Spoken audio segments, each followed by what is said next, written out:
Abacuque, capítulo 1, verso 1. Diz assim: sentença revelada ao profeta Abacuque. Até quando, Senhor, clamarei eu, e tu não me escutarás? Gritar-te-ei violência, e não salvarás. Por que me mostras a iniquidade e me fazes ver a opressão? Pois a destruição e a violência estão diante de mim. Há contendas e o litígio se suscita. Por esta causa a lei se afrouxa e a justiça nunca se manifesta. Porque o perverso cerca o justo, a justiça é torcida. Verso 5. Isso aí é a pergunta do profeta. Agora a resposta de Deus. Vede entre as nações e olhai, maravilhai-vos e desvanecei, porque realizo em vossos dias obra tal que vós não crereis quando for contada. Pois eis que suscito os caldeus, nação amarga e impetuosa, que marcham pela largura da terra, para apoderar-se de moradas que não são suas. Eles são pavorosos e terríveis, e criam eles mesmos seu direito e a sua dignidade. Seus cavalos são mais ligeiros do que os leopardos, mais ferozes do que os lobos ao anoitecer.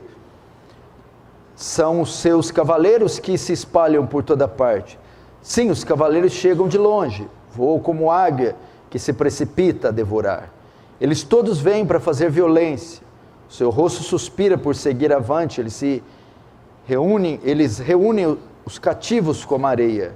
Eles escarnecem dos reis, os príncipes são objetos do seu riso.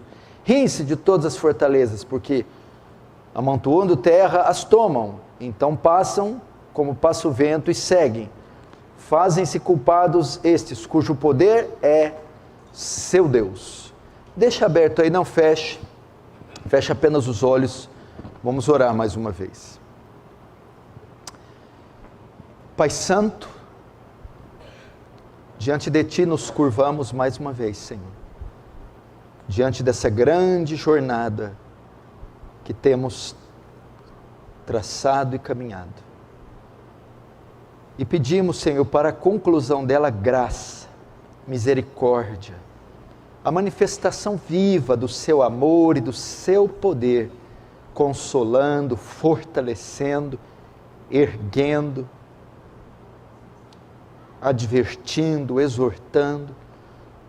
Só não nos deixa, Senhor, ser conosco, sensibiliza a Tua igreja hoje, e que haja uma porção de graça derramada no culto, para ele não ser entediante, repetitivo, litúrgico, mas que haja demonstração do poder e do Espírito Santo. Ajuda-nos e seremos ajudados, salva-nos e seremos salvos, em nome de Jesus. Amém.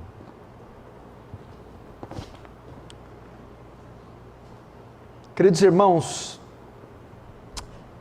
prestem atenção aqui, vou trazer uma palavra bem pastoral para vocês, mas eu preciso da atenção de vocês. Principalmente o pessoal que senta mais no fundo, às vezes há reclamações que mexem em celular e atrapalham quem também senta no fundo, né? Quem tem costume de sentar na frente e depois senta atrás, comenta comigo. É muito diferente assistir o culto aqui, é muito diferente assistir comparado com a frente, assistir lá atrás. Então é claro que tem pessoas que sentam no fundo, reverentes, querem assistir o culto, mas algumas ficam mexendo no celular, ficam mais dispersas. Vamos tentar fazer diferente hoje. Eu quero falar um pouco com vocês, presta atenção, sobre o sofrimento e sobre o mal. Por que as coisas acontecem da forma que acontecem? Por que as tribulações vêm na nossa vida e vêm da forma que vêm? Não só porque elas vêm, que elas vêm nós já sabemos. Tribulação, sofrimento, adversidade, são muito difíceis de entender, de atravessar. Levanta a mão aqui quem gosta de sofrer. Levanta a mão, eu adoro sofrer. Eu oro, Senhor, faz tempo que eu não sofro. Me faz sofrer amanhã cedo, a hora que eu acordar. Ninguém ora assim. Se tiver alguém orando assim, reunir os pastores, os presbíteros na salinha, a gente vai ver o que faz com você. Se é legião, se é psiquiátrico o problema. Nunca vi ninguém pôr um adesivo no carro, vem em mim, tribulação. O Danilo gostou da ideia, Danilo, por favor. Ninguém. Mas o pior não é porque elas acontecem. Mas a questão muitas vezes é, por que acontecem da forma que acontece? O meio que acontece, o método por que acontece. Por que coisas ruins acontecem conosco? Como entender tantos imprevistos, tantos embaraços que envolvem o povo de Deus, a igreja de Deus? Viver no Brasil tem sido uma experiência emocionante, não é? Você quer emoção, acorda e vai ver jornal. Liga a TV, vê jornais. Você vai ter uma bomba já no início do dia. Por que essas coisas acontecem? Porque embaraços cercam a vida do cristão. Possivelmente, uma porcentagem enorme dos que estão me assistindo estão passando por algum tipo de intempérie, vivendo algum dilema na vida, ansiosos e aflitos em razão de algum obstáculo que se colocou diante de você. Seguramente muitos aqui estão rodeados de medos e temores. Estão à mercê de notícias inesperadas, trágicas, ruins. E como é ruim viver em tempos assim. Você planeja uma coisa, sonha com uma coisa, projeta uma coisa, está tudo caminhando nos trilhos, está tudo certo, mas num belo dia, num belo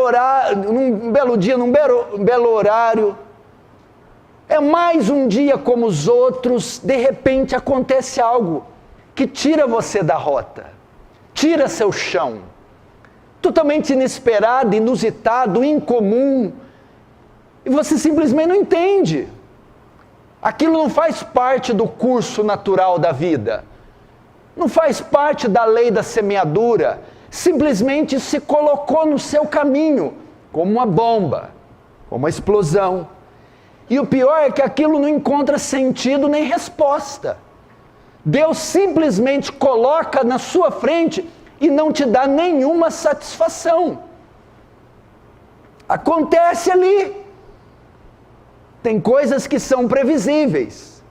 É a construção de algo que vai se formando diariamente. Mas existem coisas que acontecem de súbito, espontaneamente, sem nenhum precedente, um antecedente.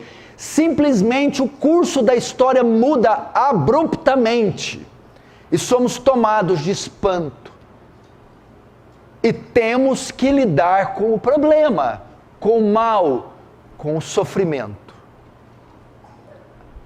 A nossa queixa, indignação ou espanto não remove o obstáculo do lugar, ele continua ali, com a sua carranca diante de nós.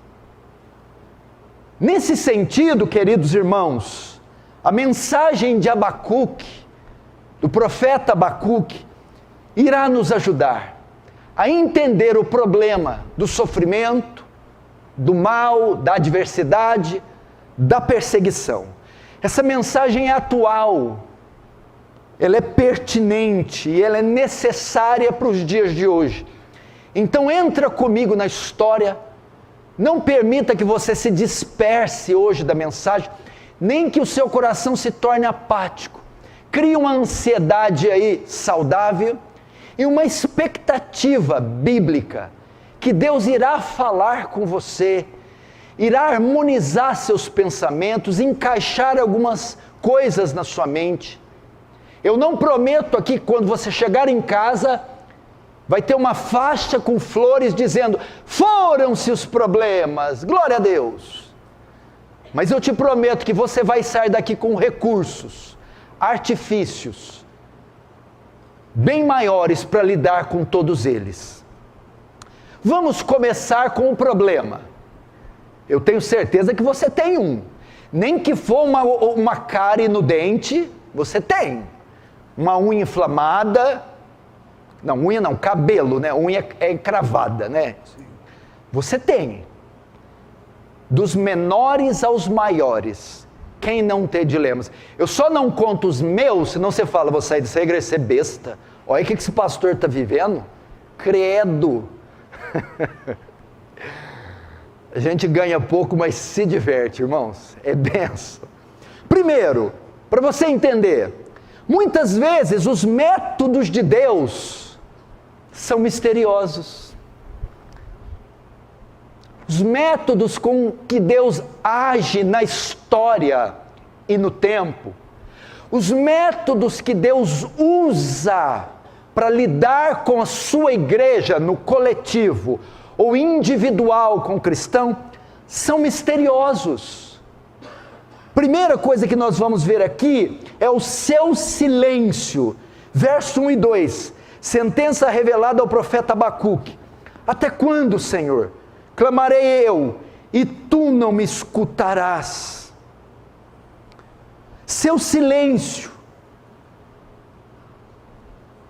A primeira coisa que aprendemos aqui em situação de provação é que muitas vezes, diante das adversidades e do sofrimento, Deus parece estar silencioso e estático, parado, sem que faça nada. Por que Ele permite que tantos males sejam feitos? No caso aqui, a nação de Israel, ela tinha feito reformas com o rei Josias, e o pano de fundo aqui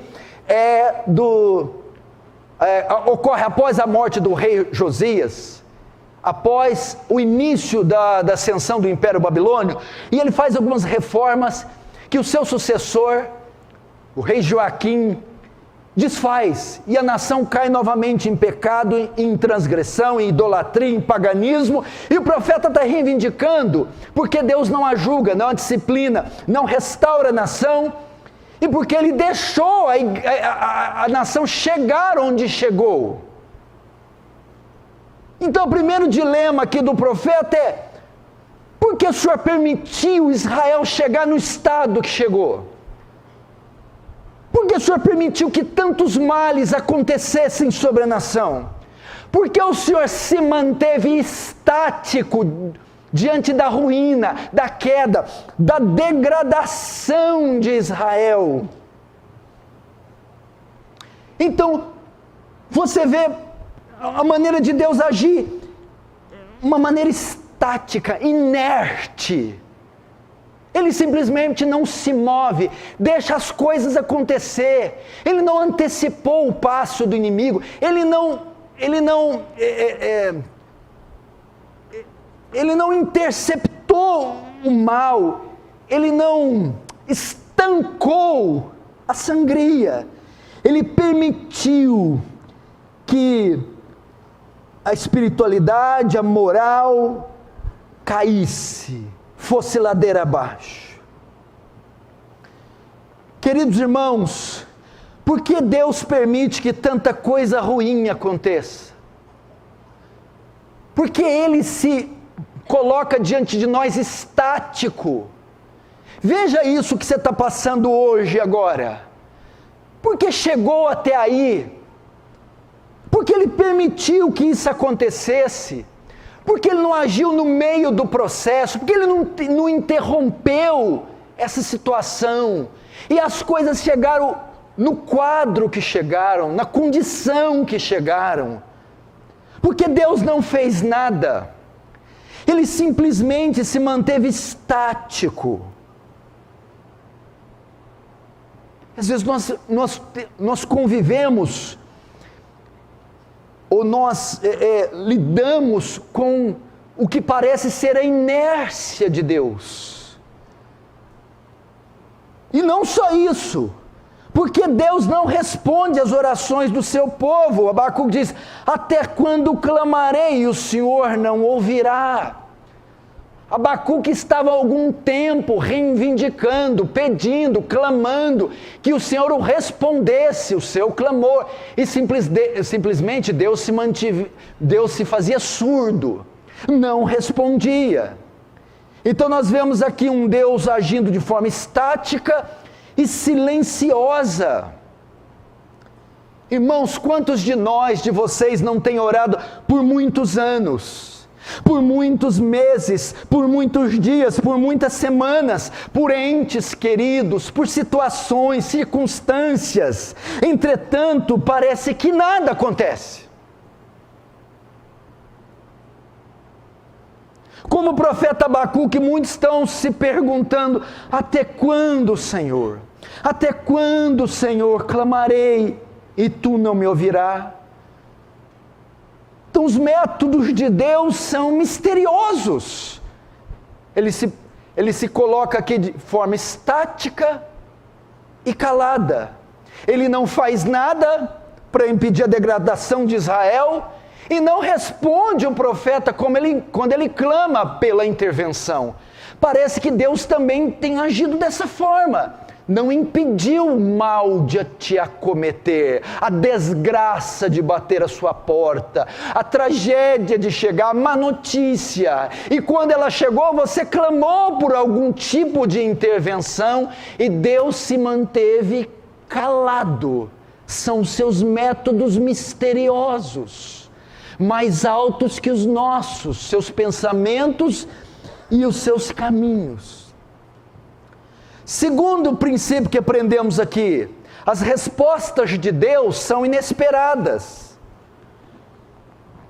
Essa é a segunda verdade que descobrimos, que às vezes Deus dá respostas, mas são respostas inesperadas das nossas orações.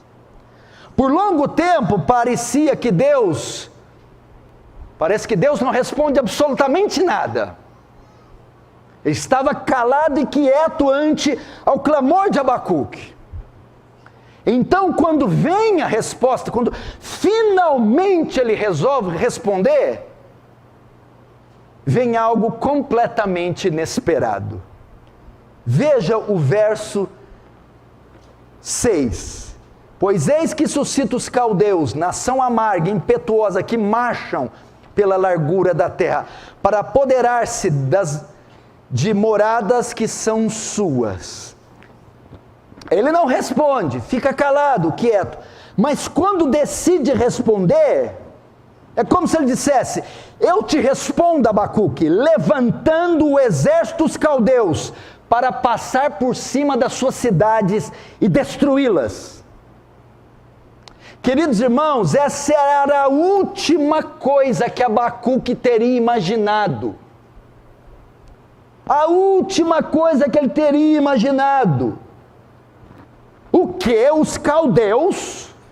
Deus vai usar os caldeus.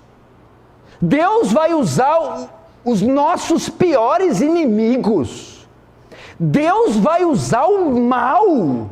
Deus vai me responder com o mal, com uma invasão de inimigos, com a destruição da cidade, com o cativeiro. Mas não é possível que Deus vai fazer um negócio desse. Ele não fez nada para evitar a degradação de Israel. Eu orei, ele se recusou a responder. E quando ele responde enviando os caldeus para destruir a cidade, os arqui-inimigos de Israel. Suas respostas são inesperadas. Nós temos a tendência de orar, pedir, mas também de ditar as respostas. Dizer para Deus quais são os meios que Ele tem que nos responder. Nós achamos que Deus só pode nos responder de um jeito, de uma maneira. Mas as Escrituras nos ensinam, queridos irmãos, que às vezes Deus nos responde, permitindo que coisas piores venham antes das melhores. Às vezes ocorre o oposto daquilo que pedimos. Foi exatamente isso. Abacuque esperava uma resposta, claro, mas esperava qualquer tipo de resposta, menos que Deus usasse os caldeus, o inimigo, para respondê-lo. Você está clamando a Deus pelo seu sofrimento, sua tribulação, ou você está clamando a Deus pela conversão de alguém, pela visitação de Deus, você está pedindo uma resposta, uma porta aberta, um milagre, qualquer situação, e parece que o que está acontecendo é exatamente o contrário do que você pediu. Isso que está acontecendo não vem de encontro com suas expectativas. Mas um princípio fundamental na nossa fé, irmão, é que Deus responde, que às vezes Deus responde nossas orações. Melhor, um princípio fundamental é que na vida cristã, nós temos que estar preparados sempre para o inesperado, quando se trata de Deus. Nós temos que entender que as formas de Deus são misteriosas e muitas vezes Ele age de forma contrária às nossas expectativas. Mas você precisa entender que quando é inesperado, quando acontece o contrário daquilo que estávamos esperando, isso não significa que não é de Deus. Não significa que Ele não está respondendo. Não significa que isso não é obra dEle, a mão dEle. Você se frustra, se desanima, porque o que está acontecendo com você é contrário às expectativas que você criou, mas Deus não é subserviente às suas expectativas. Deus não precisa submeter o seu método de resposta de oração, e nem por isso Ele está deixando de responder. Não foi assim? Você pediu paz e veio guerra. Você pediu cura e a enfermidade se agravou. Você pediu para eles virem e outros mais junto com eles se foram. Você pediu para uma porta se abrir, as outras 3 que estavam abertas se fecharam. As respostas são inesperadas. Você pediu a vinda do bem e quem veio foi o mal. Mas Deus estava agindo aqui. Apesar de estar calado e de estar estático, era só um método de Deus, misterioso, de agir. Quando Deus decide responder, é uma resposta inesperada, mas é uma resposta. Terceiro princípio que aprendemos aqui: os instrumentos de Deus são incomuns. Essa é a terceira característica surpreendente em Deus, é que os métodos de Deus, os métodos que Ele usa, muitas vezes, para corrigir o seu povo, a sua igreja, são estranhos, são incomuns. A ferramenta que Deus usa, o meio, o método, às vezes são incomuns. De todos os povos, os caldeus era o povo que Deus iria levantar para trabalhar com Israel. E tal coisa, na visão do profeta, era inimaginável. Deus podia usar qualquer povo, qualquer coisa, mas jamais os caldeus, irmãos. Mas aqui Novamente, um fato claro nas Escrituras. Em toda a história, Deus faz uso de todo tipo de instrumentos estranhos e inesperados para efetuar os seus propósitos. Era propósito de Deus, era de Deus, era com os caldeus. O método era estranho, meu irmão. Ou melhor, era de Deus, vinha de Deus, era o propósito de Deus. Mas o método que Deus usou era inesperado e estranho. Vocês precisam entender isso. Por ser uma situação inusitada, estranha, vergonhosa, humilhante, inesperada, isso não significa que Deus não esteja trabalhando. É só o método que Ele está usando. E se nós não virmos as coisas do jeito certo, se nós não entendermos que essas coisas, mesmo que saiam da nossa compreensão, venham de Deus, nossas reações diante da provação não serão boas. Nossas orações diante da provação não serão corretas.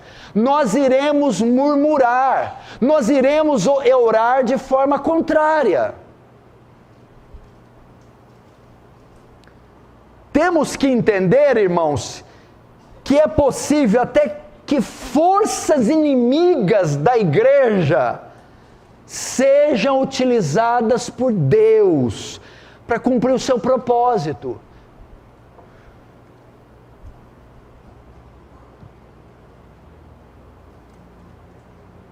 Os instrumentos são incomuns. Você precisa entender.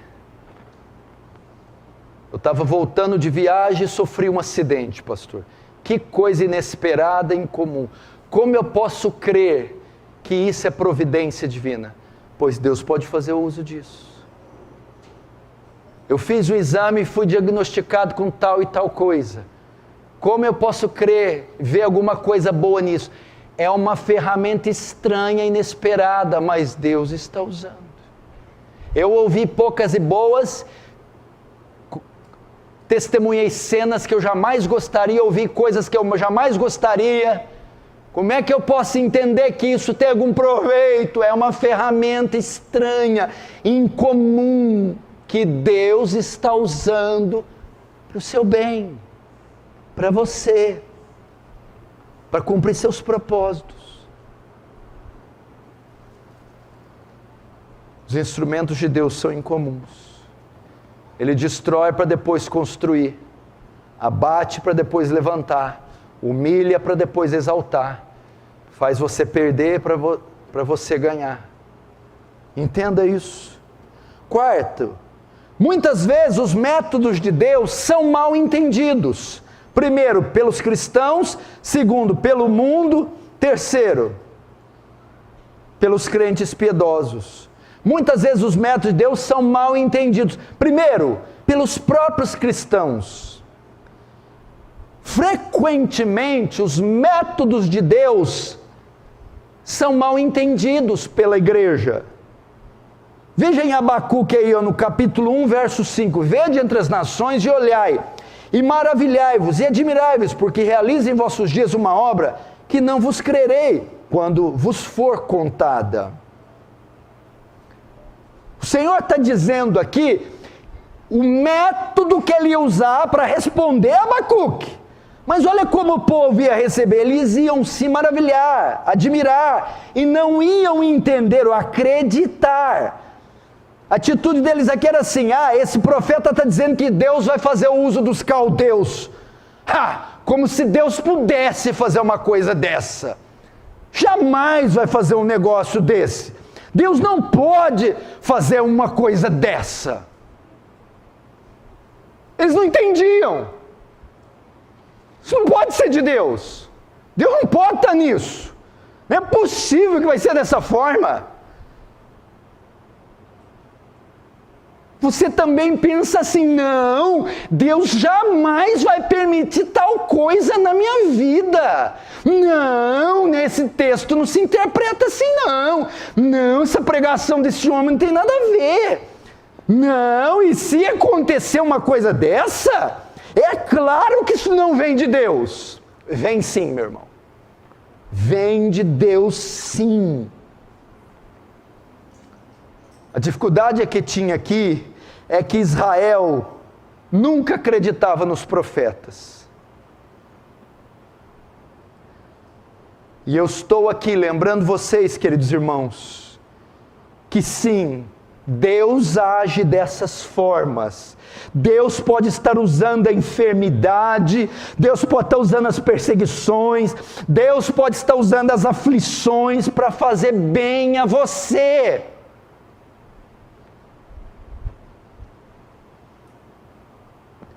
E às vezes é mal entendido. Eu sou servo de Deus, eu sou dizimista fiel, eu não falto dos cultos, mas eu não consigo engravidar. Como é que tem algum propósito nisso, pastor? Eu vejo as mulheres com filhos e Deus me condenou a estar assim. E outras coisas. Veja só, pastor, eu fico tão admirado de ver esses casais na igreja, mas o meu marido insiste em repudiar, em resistir e atacar a nossa fé. É tão difícil conviver com filhos ímpios. Simplesmente não se convertem. E parece que quando mais oro por eles, piores eles ficam. É porque talvez você está entendendo os métodos de Deus. Os métodos de Deus estão sendo mal interpretados. O que você vê que é indício de derrota, o que para você parece estar tudo fora do controle, para Deus pode ser exatamente o início da sua vitória.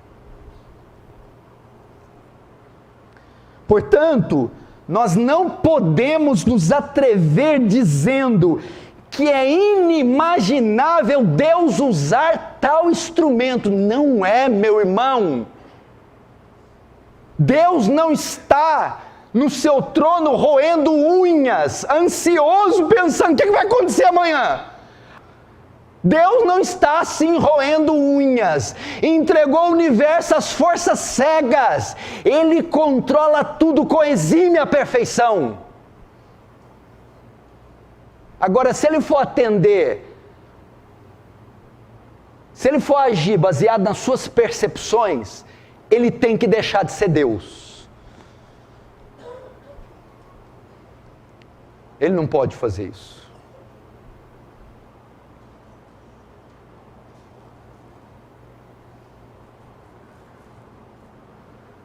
Então, muitas vezes são mal entendidos pela igreja. Segundo, são mal entendidos também pelo mundo. Veja o verso 11. Diz assim: então passam como passa o vento e seguem. Fazem-se culpados estes, cujo poder é o seu Deus. Os métodos de Deus também são mal entendidos pelos ímpios, pelo mundo. Os caldeus erraram completamente ao atribuírem o seu sucesso, o sucesso das campanhas militares, suas conquistas, até a derrocada de Israel, aos seus deuses.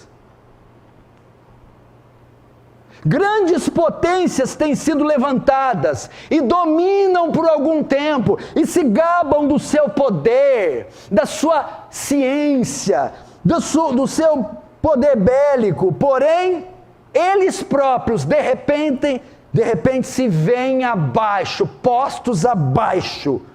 Não sabem que por trás de tudo, até deles próprios, está o poder de Deus. E quando Deus decide não fazer mais uso dessas potências, elas simplesmente desabam.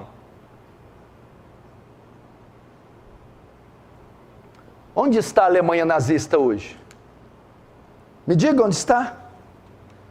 Onde está a poderosa União Soviética?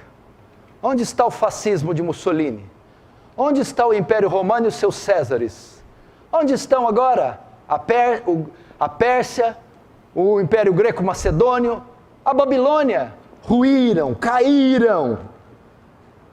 E eles não sabiam, não entendiam que Deus estava os usando. Então você pode descansar, meu irmão. Esse tipo de gente aí, esse tipo de poder, quem vai subir ou vai deixar de subir, vai subir com a permissão de Deus. E vai subir para cumprir um propósito de Deus. Terceiro, os métodos de Deus eram mal compreendidos até pelo profeta. Veja o verso 2 e 3, até quando, Senhor, clamarei eu e tu não me escutarás, gritarei violência, violência e não salvarás. Por que razão me faz ver a iniquidade e ver a vejação? Porque a destruição e a violência estão diante de mim, há também que suscite contenda, litígio, etc, etc, etc.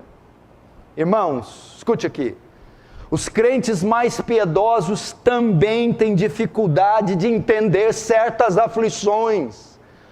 O profeta Abacuque, o enviado do Senhor, emissário, homem de Deus, também não estava entendendo por que estava acontecendo, o que estava acontecendo e da maneira que estava acontecendo. Ele estava indignado, ele estava confuso. Até crentes mais piedosos, sinceros, têm dificuldade de entender. Tem dificuldade de compreender alguns nuances da tribulação. Lembra de João Batista, o de nascido de mulher? Não tinha ninguém maior que João. Quando Cristo chega até o Rio Jordão para ser batizado, o que João Batista diz? Eis o Cordeiro de Deus, que tira o pecado do mundo. Falou, este é o Cristo, o Cordeiro de Deus. Quando João Batista foi preso, a mando do rei Herodes, ele manda 2 dos seus discípulos perguntar. João mandou nos perguntar se o Senhor é o Messias. Bom, mas João Batista ia falar, eis o Cordeiro de Deus que tira o pecado. Agora, João Batista, o maior dos homens nascido de mulher, está preso, com uma sentença de morte, acuado, reprimido, e agora ele está confuso. Manda perguntar se aquele lá é o Filho de Deus mesmo, que agora não tem certeza. Estava lá, mesmo um homem piedoso, estava confuso, não estava compreendendo o que estava acontecendo.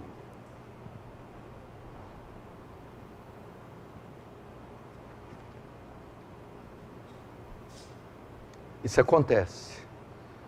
É normal você ter dúvidas. É normal você ficar aflito. É normal você ficar confuso. Porque os caminhos de Deus não são os nossos caminhos, nem os pensamentos os nossos. São maiores do que os nossos. Nem por isso Ele não está agindo. Como então entender a questão das tribulações sem esmorecer? Como entender o mal, o sofrimento e essas coisas que acontecem conosco? O profeta dá algumas respostas aqui e nós vamos terminar em 10 minutos. Primeiro, o problema está sob o controle divino. Olha aqui para mim, a sua doença, suas dívidas, o seu filho nas drogas, o seu marido bêbado e endemoniado, a convulsão social, política do país, está sob o domínio de Deus. Veja o verso 2. Pois eis que suscita os caldeus, nação amarga e impetuosa. Quem suscita os caldeus? Quem envia os caldeus? Quem controla os caldeus? Quem usa os caldeus? Deus, meu irmão. O controle de Deus não é só sobre Israel, mas é também sobre os seus inimigos, os caldeus. Querido, Deus tem o controle do problema. E Deus tem um propósito através dele. As coisas não são o que parecem ser. Eu sei que é difícil dizer isso para quem está no olho do furacão, para quem está sangrando de dor, para quem está com a conta no vermelho há meses, para quem está passando coisas que a maioria desconhece, mas ainda assim, Deus está no controle de tudo isso.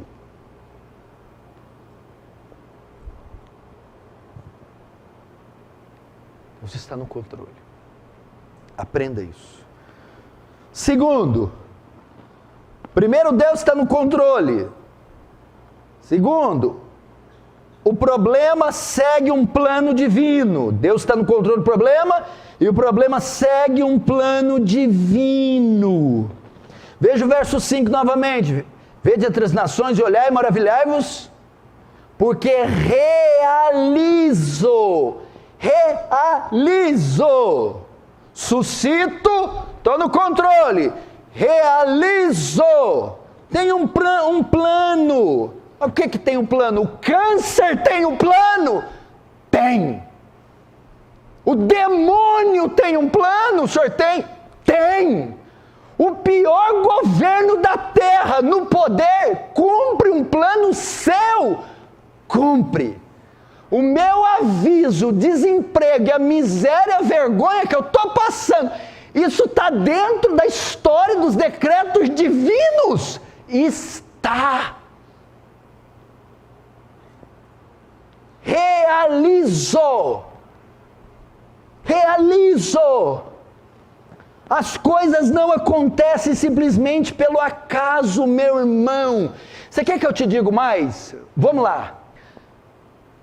Brasil e Croácia, um pentacampeão mundial, jogando com um time de terceira categoria apático, que não apresentou perigo durante 90 minutos, não deu um único chute a gol.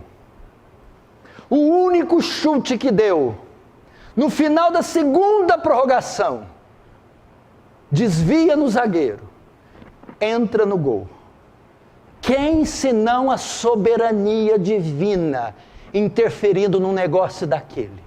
Como explicar isso por meios naturais? Senão Deus dizendo: eu quero desencorajar cada crente brasileiro ou cidadão a tirar, a deixar, a não colocar a esperança em qualquer outra coisa que não seja o Senhor. Deus, ele tem esse propósito de nos desiludir das coisas dessa vida. Ele tem o controle e segue um plano.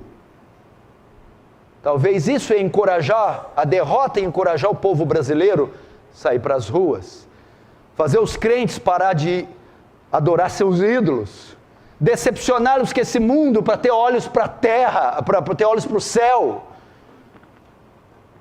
Seguem um plano divino. Deus é quem enviou os caldeus, os problemas. Gênesis 22, e provou Deus a Abraão. Jó, vai diabo, toca em tudo que ele tem, mas não tira a vida. Paulo, segundo os Coríntios 10, um mensageiro do diabo, um mensageiro de Satanás, para me esbofetear. Paulo diz: pela grandeza das revelações foi-me colocado um espinho na carne. Sabe o que é isso? A ideia de um ferrão, de um aguilhão, que era trazido por um mensageiro de Satanás, para fincar em Paulo. Sabe o que quer dizer? Deus chamou o demônio, vem cá demônio, pegou uma lança, deu na mão do demônio, toma, agora vai lá e finca em Paulo. Deus proporcionou, criou e ordenou que fosse cravado na carne de Paulo um espinho. Segue um plano divino, meu irmão. Os eventos não são meramente acidentais. Tudo tem um propósito. Romanos 8, 28. Todas as coisas cooperam para o bem, para o bem daqueles que amam a Deus. Agora vamos lá, matemática agora. Cadê a Jéssica? Dentro do tudo, o que está fora? O que está contido dentro do tudo? Tem alguma coisa fora do tudo? Nada está fora do tudo. Tudo tem coisas boas. Mas tudo não pode ser só coisas boas, senão não é tudo. Tudo também tem coisas más. Tudo tem vitória, tudo tem derrota. Tudo tem livramento, tudo tem tragédia. Tudo tem escape, tudo tem pecado. Tudo. Todas as coisas que acontecem no universo, todas as coisas trabalham para o bem daqueles que amam a Deus. Uma lei que for sancionada nesse país, a mudança climática, a tragédia natural, seja o que for, cumpre um propósito divino.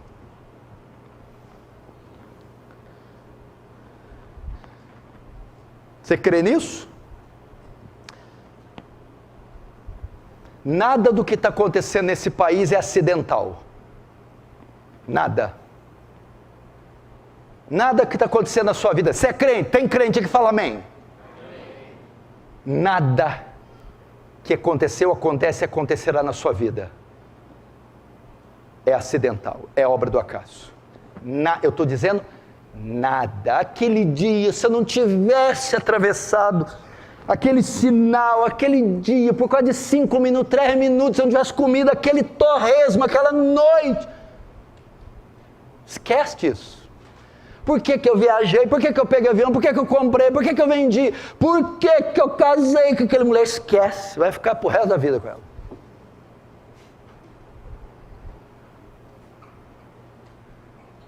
Não é acidental. Dá uma olhada para ela, fala assim: meu bem, esquece, eu não sou um acidente. Pode falar para ele.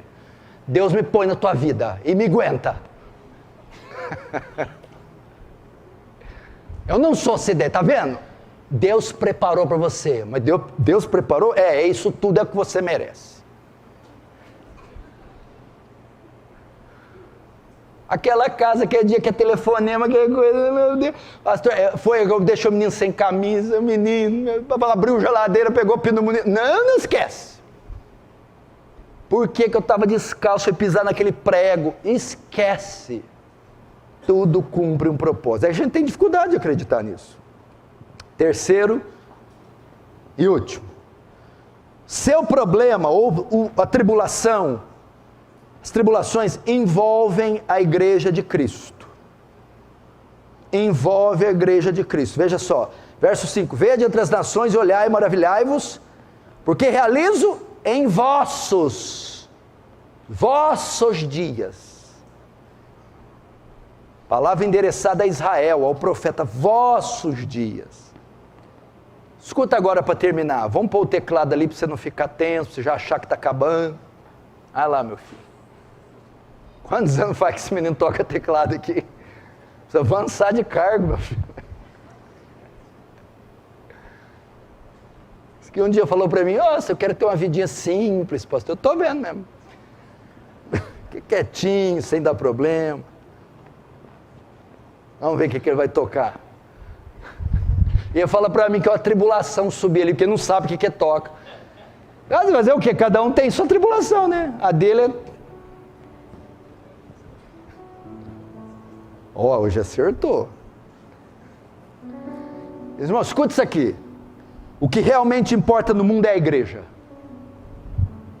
Isso tudo aqui não tinha a ver com os caldeus. Isso tudo aqui que mexia na história, na geografia, na política, na economia, não dizia a respeito dos caldeus, mas dizia a respeito de Israel. Tudo estava acontecendo para o bem de Israel, para cumprir os propósitos de Deus em Israel. Se coisas estranhas estão acontecendo com você, no campo pessoal, coletivo, não se queixe, meu irmão. Tudo tem a ver com a igreja, é para o bem da igreja, envolve a igreja. Toda a história passa pela igreja. Não se queixe. Se algo está acontecendo com você, você deve perguntar: o que é que Deus está me ensinando por meio disso?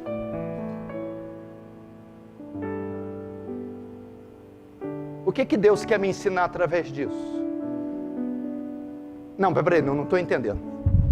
O senhor está dizendo que esse fator, desde algo pequeno em minha casa, até com algo que envolve o Brasil, tudo isso são meios, métodos, ferramentas que Deus usa para trabalhar comigo. Fica soberbo não, mas tem a ver com a igreja, com o povo dele. Então, em vez de queixar e murmurar diante de tudo que está acontecendo no Brasil, na política, na economia, ou lá na tua casa, no teu corpo, com os exames, não murmure e diga: o que é que o Senhor está me ensinando por meio disso? Faça as perguntas: que será que há em mim que precisa ser mudado, que precisa ser corrigido? Onde será que eu errei, Senhor? Por que o Senhor está permitindo essas coisas? Qual o propósito disso? Porque tem a ver com você. Não há por que ficarmos confusos ou duvidarmos do amor e da misericórdia de Deus.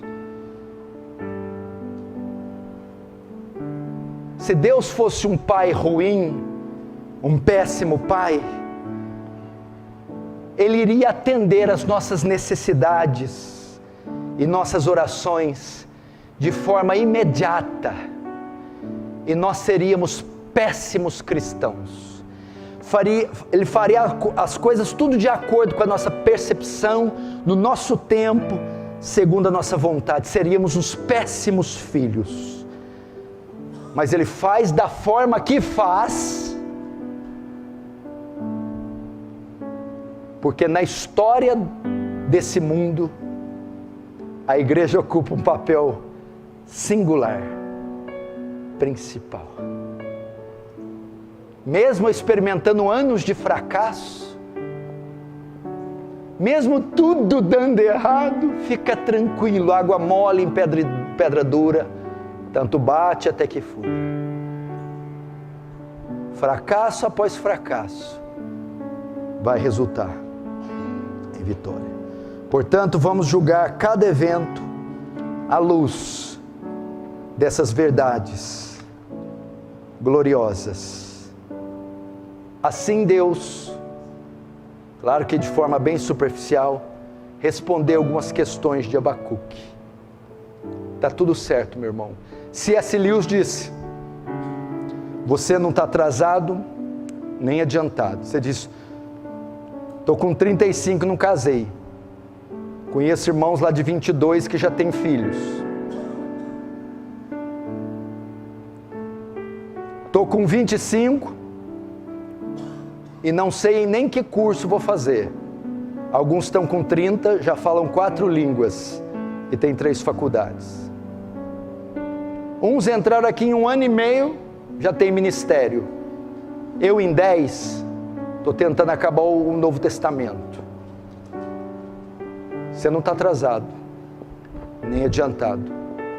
Você está na hora certa, porque cada um tem seu tempo, seu momento, sua hora. Somos indivíduos, a qualidade de ser uno, exclusivo. O jeito que Deus trabalha com você não é o jeito que trabalha com o outro e nem com o outro. Cada um, Ele trabalha de forma específica. Fecha os olhos, curva a sua cabeça. Vamos orar agora.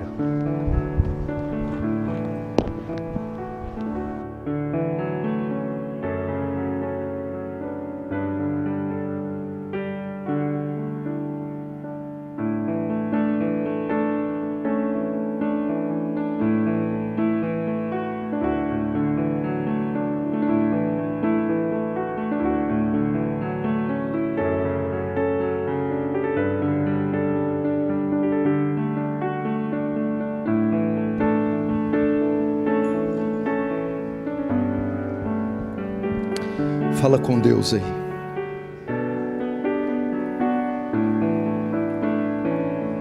Tenta assimilar o que foi pregado com o que você está passando.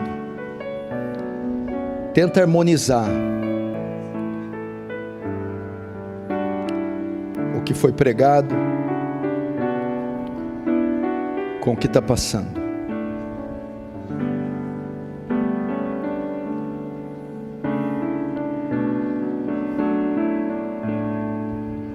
com o que você está vivendo.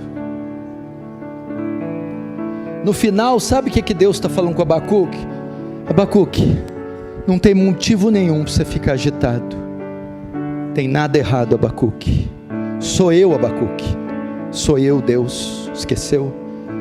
Sou eu que está fazendo tudo, causando tudo, trabalhando em tudo. Sou eu, Abacuque. Não tem motivo para você ficar assim. Quem está aqui sofrendo um dilema? Qual irmã que está tendo dificuldade em engravidar? Qual outro que está com uma enfermidade grave? Qual outro que não aguenta mais ver os filhos desviados? Qual outro que tem lutado com desemprego, dificuldade financeira? Os métodos de Deus são estranhos. Trabalha com silêncio e às vezes se coloca estático na nossa frente.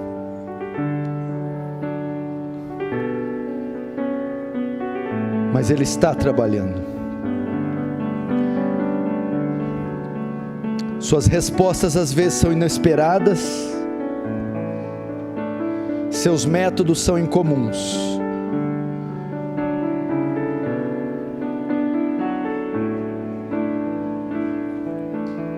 Mas quer dizer que não é Deus?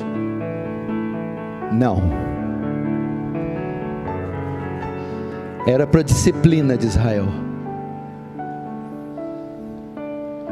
Era para a santificação de Israel.